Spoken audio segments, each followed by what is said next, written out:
Hello student, today we will continue our chapter endocrine system.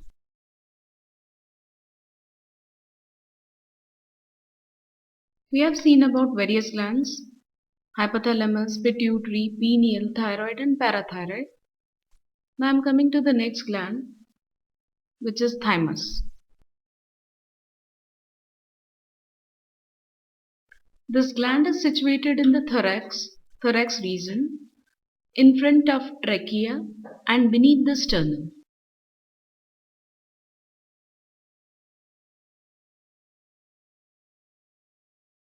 This gland releases hormone known as thymosin, and this hormone is responsible for the maturity of lymphocytes. Exactly, T lymphocytes get mature here, and thus this is helpful in the production of antibodies.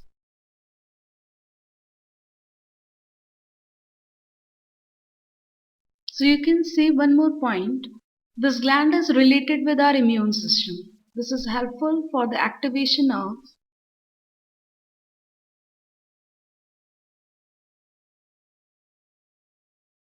immune system.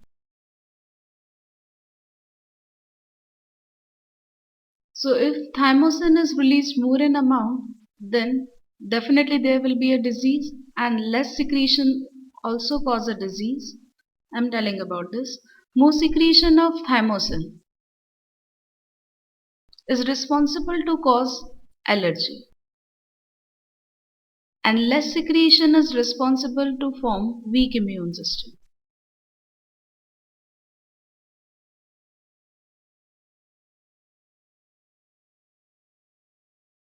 Next gland is adrenal gland.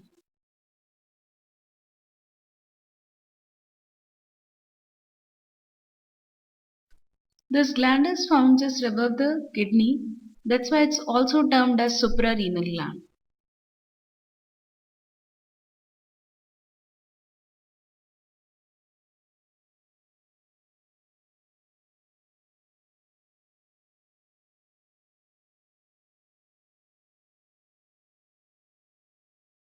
Main hormone related with the adrenal gland are adrenaline and noradrenaline. Those play very important role in emotion and stress. That's why this gland is also known as stress gland, emotional gland, and triple F, where F stands for fear, next F is for fight, and third F is for flight. So this gland prepare us for fight and flight condition.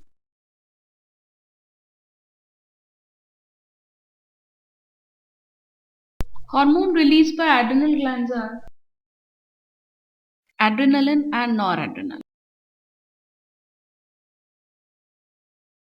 Adrenaline is also known as epinephrine. Noradrenaline is known as norepinephrine. These two are actually antagonistic with each other, and how they work, let's talk about. Epinephrine or adrenaline is stress hormone. It can increase systolic pressure, blood pressure. This one dilate coronary blood vessels and increase sweating. This can also increase the metabolic rate. And noradrenaline, as I told you, this one is antagonistic. So this is responsible for decreased sweating. But one more important point, it's also responsible to increase blood pressure. So on this point, both the hormone act in a similar way. But in the rest of the case, they are antagonistic. That means opposite in function. This is responsible to increase sweating, while this is responsible to decrease.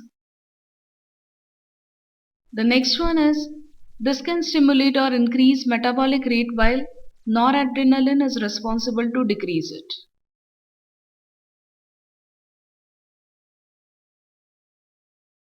because these hormones are responsible or these are helpful to pass through emergency condition. That's why these two are commonly termed as fight and flight hormone.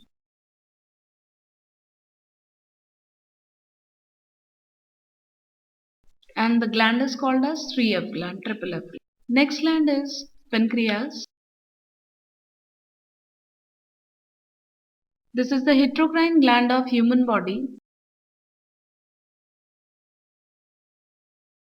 This can act as exocrine as well as endocrine. 99% part of pancreas act as exocrine gland, while rest of the 1% part behaves like endocrine part. From this 1% part, two hormones are released by two different kind of cells. Alpha cells are responsible to secrete glucagon, while beta secretes insulin.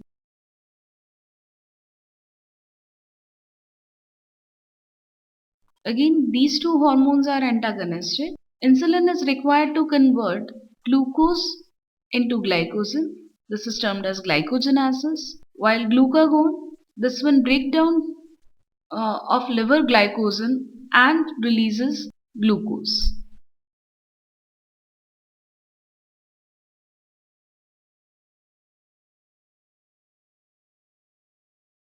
So exactly, glucagon increase the blood sugar level,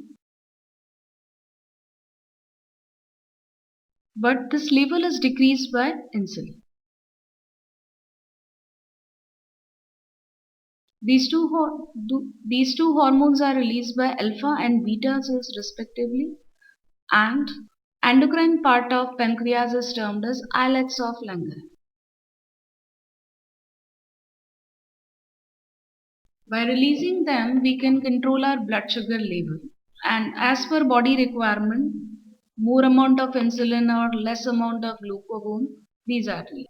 One very special point, insulin is related with the disease. If there is decreased amount of insulin in the body,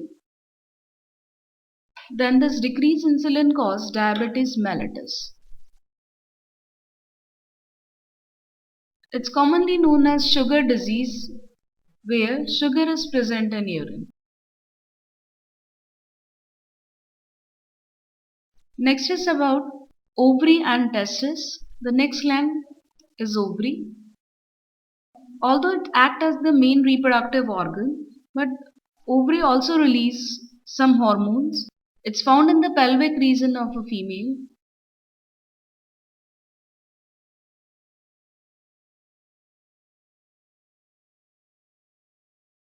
Ovary releases two hormones.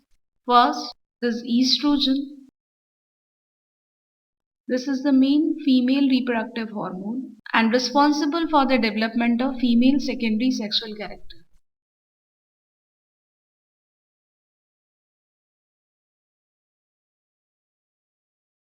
While second hormone released by ovary is progesterone.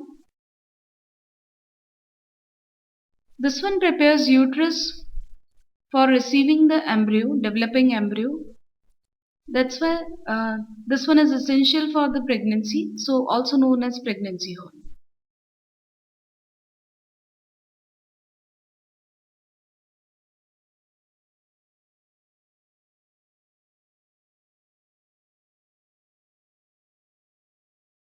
The next gland is testis. Although it acts as the main male reproductive gland or organ,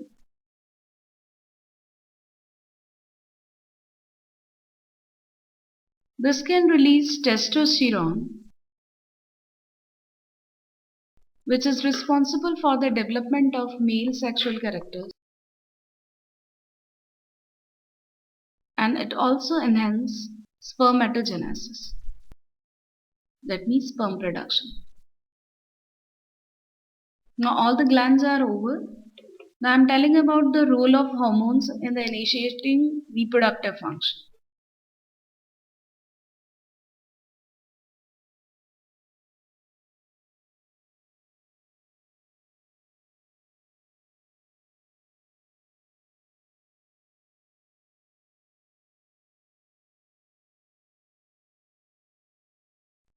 As we know, testes and ovary are responsible to release male and female reproductive hormone.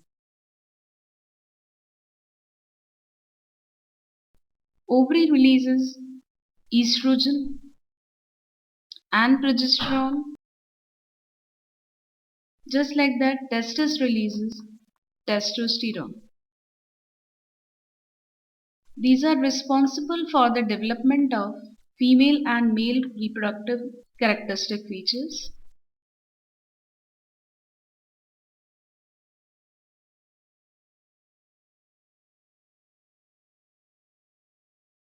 But exactly release of these hormones are actually under control of pituitary gland. First of all, pituitary provides some signals to these reproductive organs, and then ovary will release its hormone, and similarly testis will release its own hormone. These hormones are always released in the bloodstream. Via blood, they can travel throughout the body, and later on they will act on a specific organs, and these organs are termed as target organs. So although these all the hormones are available in blood, but they can act on specific organs. That's why they are always specific in their function. And here the target organs are for ovary. These target organs are mainly ovary, where oogenesis is done. Through that, ovum production is done. And in testis, although testosterone is released in the bloodstream, but it can act on testis also and responsible for sperm production, spermatogenesis. It's over about the chapter. Thank you, everyone.